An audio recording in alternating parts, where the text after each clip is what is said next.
le parfum qui t'est dû, la beauté de ton nom, oh, mon âme est perdue. Je veux n'être qu'à toi.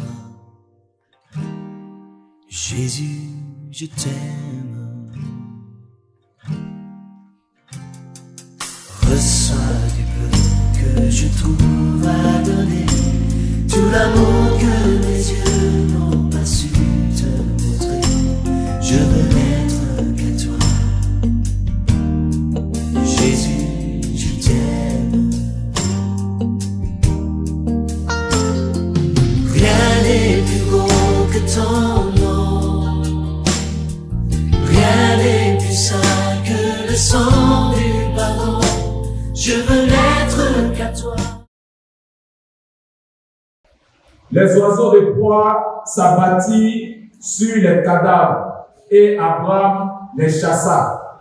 Au coucher du soleil, un profond sommeil tomba sur Abraham et voici une frayeur et une grande obscurité vint l'assaillir.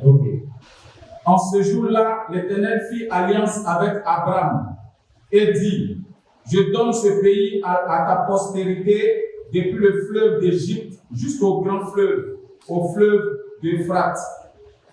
Le pays des Kéniens, des Kénisiens, des Cadmoniens, des Étiens, des Phéréziens, des Réphaïm, des Amoréens, des Cananéens, des Girgasiens et des Jébusiens.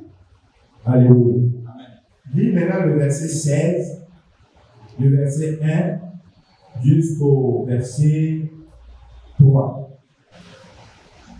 Sarai, femme d'Abraham, ne lui avait point donné d'enfant. Elle avait une servante égyptienne nommée Agar. Et Sarai dit à Abraham: voici, l'Éternel m'a rendu stérile. Viens, je te prie, vers ma servante. Peut-être aurais-je par elle des enfants. Abraham écouta la voix de Sarai. Alors Sarai, femme d'Abraham, prit Agar, l'Égyptienne, sa servante, et la donna pour femme à Abraham, son mari. Après qu'Abraham eut habité 10 années dans le pays de Canaan, il alla vers Agar, et elle devint enceinte. Agar enfanta un fils à Abraham. Et Abraham donna le nom d'Ismaël au fils d'Agar qu'Agar lui enfanta. Abraham était âgé de 86 ans lorsqu'Agar enfanta Ismaël à Abraham. Alléluia. Gloire à Dieu. Alors, le chapitre 17. Suivez bien pourquoi ce que je vous fais le 17. Lorsqu'Abraham fut âgé de 99 ans, l'Éternel apparut à Abraham et lui dit: je suis le Tout-Puissant, le Dieu Tout-Puissant. Marche devant ma face et sois intègre. J'établirai mon alliance entre moi et toi, et je te multiplierai à l'infini. Abraham tomba sur sa face, et Dieu lui parla en disant: voici mon alliance que je fais avec toi. Tu deviendras père d'une multitude de nations. On ne t'appellera plus Abraham, mais ton nom sera Abraham. Car je te rends père d'une multitude de nations. Je te rendrai fécond à l'infini. Je ferai de toi des nations, et des rois sortiront de toi.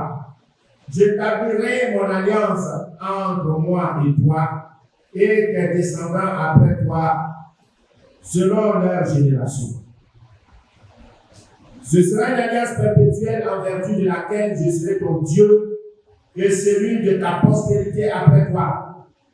Je te donnerai et à tes descendants après toi le pays que tu habites comme étranger, tout le pays de Canaan en possession perpétuelle, et je serai leur Dieu. Alléluia.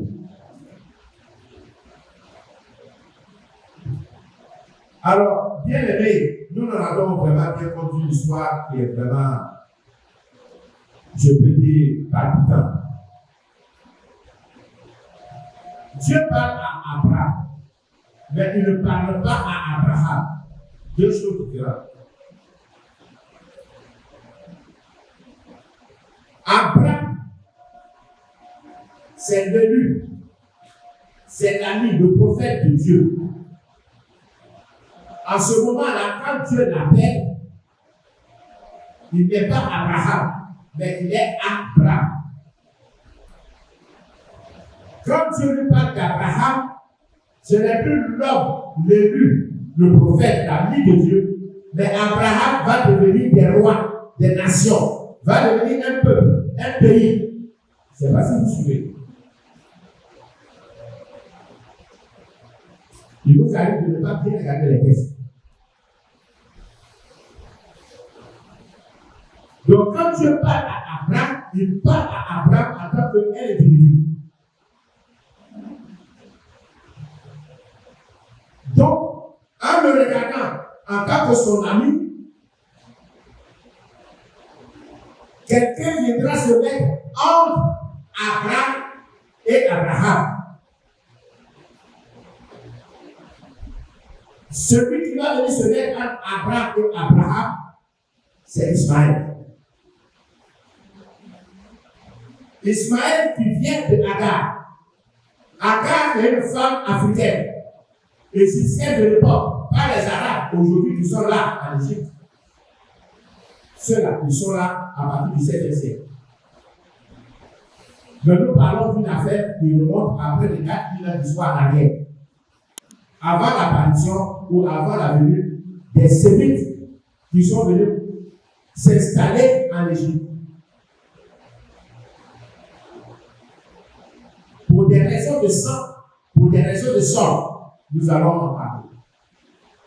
Donc, quand Ismaël vient, il vient dans la ville d'Abraham avec Agar.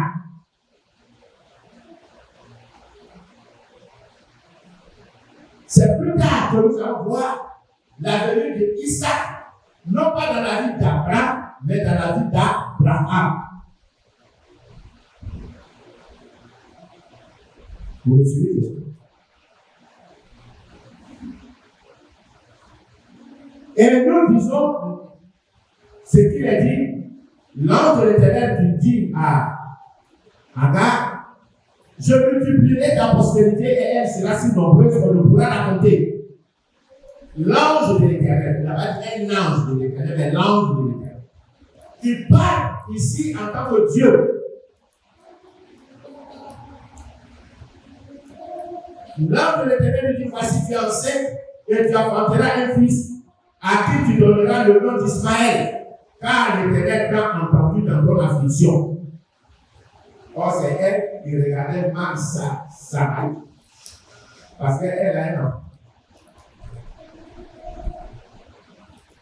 Dans Genèse 16, 12, il est dit, il sera comme un âne sauvage. Ismaël sera comme un âne sauvage. Sa main sera contre tous, et la main de tous sera contre lui. Et il habitera en face de tous ses frères. Donc nous voyons bien que ce sont des frères. Genèse 16. Agar enfanta un fils à Abraham.